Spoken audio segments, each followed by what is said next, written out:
ಕಂಪ್ಲಿ ಕ್ಷೇತ್ರದ ಜನಪ್ರಿಯ ಶಾಸಕ ಜೆಎನ್ ಗಣೇಶ್ ಅವರಿಗೆ ಸಚಿವ ಸ್ಥಾನ ದೊರೆಯಲಿ ಎಂಬ ಆಶಯದೊಂದಿಗೆ ಕಾಂಗ್ರೆಸ್ ಮುಖಂಡರು ಮತ್ತು ಕಾರ್ಯಕರ್ತರು ಕಂಪ್ಲಿ ಪಟ್ಟಣದ ಗ್ರಾಮ ದೇವತೆ ಮಾರಮ್ಮ ದೇವಸ್ಥಾನದಲ್ಲಿ ವಿಶೇಷ ಪೂಜೆ ಸಲ್ಲಿಸಿದರು.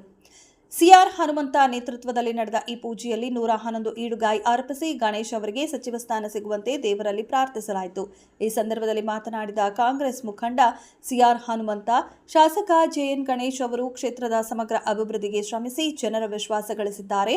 ಸತತ 2 ಬಾರಿ ಶಾಸಕರಾಗಿ ಆಯ್ಕೆಯಾಗಿರುವ ಅವರು ಸಚಿವ ಸ್ಥಾನಕ್ಕೆ ಅರ್ಹರಾಗಿದ್ದು, ಮುಖ್ಯಮಂತ್ರಿ ಡಿಕೆ ಶಿವಕುಮಾರ್, ಮಾಜಿ ಮುಖ್ಯಮಂತ್ರಿ ಸಿದ್ದರಾಮಯ್ಯ ಸೇರಿದಂತೆ ಪಕ್ಷದ ವರಿಷ್ಠರು ಅವರಿಗೆ ಸಚಿವ ಸ್ಥಾನ ನೀಡಬೇಕು ಎಂದು ಆಗ್ರಹಿಸಿದರು.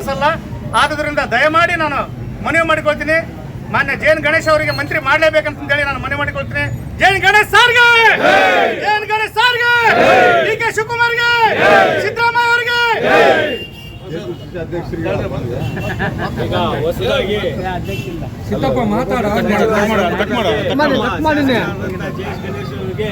ಸ್ಥಾನ ಸಿಗಲೇಬೇಕಂತಂದು ನಾವು ಎಲ್ಲ ಕಾಂಗ್ರೆಸ್ ಕಾರ್ಯಕರ್ತರು ಒತ್ತಾಯಿಸ್ತಾ ಇದ್ದೀವಿ. ಯಾಕಂತಂದ್ರೆ ಏನು ಇಲ್ಲಿ ಗೊತ್ತಿದ್ದವರಿಗಾದ್ರೆ ಈ ಜಿಲ್ಲೆದ ಬಗ್ಗೆ ಎಲ್ಲ ಅನುಭವ ಇರ್ತೈತೆ ಅಂತೇಳಿ ಯಾರಿಗೂ ಕರ್ಕೊಂಡೋಗಿ ದೂರದವ್ರಿಗೆ ಕೊಟ್ಟರೆ ನಮಗೇನು ಒಳ್ಳೇದಾಗೋದಿಲ್ಲ. ಆದರೂ 2 ಸಲ ಗೆದ್ದಿರ್ತಕ್ಕಂಥ ನಮ್ಮ ಗಣೇಶ್ ಸರ್ ಅವರಿಗೆ ಕಂಪಲ್ಸರಿ ಮಂತ್ರಿ ಪದವಿ ಸಿಗಲೇಬೇಕಂತೇಳಿ ಆ ದೇವರಲ್ಲಿ ಪ್ರಾರ್ಥನೆ ಮಾಡ್ತಾ ಇದ್ದೀವಿ.